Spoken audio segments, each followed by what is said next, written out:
চৰকাৰৰ যিমান কৰ্মচাৰী আছে এই কৰ্মচাৰীসকলক নৱেম্বৰ মাহৰ দৰমহাত আমি 1000 টকা অতিৰিক্ত কৰি দিম।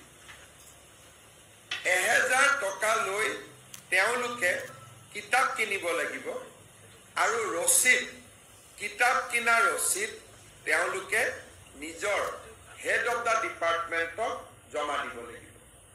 আমাৰ ৰাজ্যত প্ৰায় 3 লাখ চৰকাৰী কৰ্মচাৰী আছে, বেছি আছে, 4 লাখ বুলি ক'ব পাৰে। তাৰ মানে ৰাজ্য চৰকাৰে 40 কোটি টকা খালি কিতাপ কিনাৰ বাবে ব্যয় কৰিব।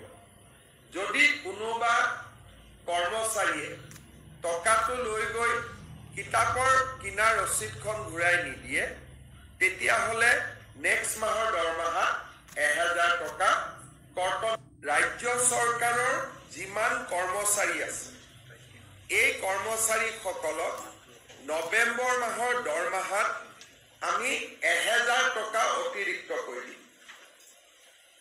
1000 টকা লৈ তেওঁলোকে কিতাপ কিনিব লাগিব আৰু ৰচিদ কিতাপ কিনা ৰচিদ তেওঁলোকে নিজৰ হেড অফ দা ডিপাৰ্টমেণ্টক জমা দিব লাগিব। আমাৰ ৰাজ্যত প্ৰায় 3 লাখ চৰকাৰী কৰ্মচাৰী আছে, বেছি আছে, 4 লাখ বুলি ক'ব পাৰে। তাৰ মানে ৰাজ্য চৰকাৰে 40 কোটি টকা খালি কিতাপ কিনাৰ বাবে ব্যয় কৰিব। যদি কোনোবা কৰ্মচাৰীয়ে টকাটো লৈ গৈ কিতাপৰ কিনাৰ ৰচিদখন ঘূৰাই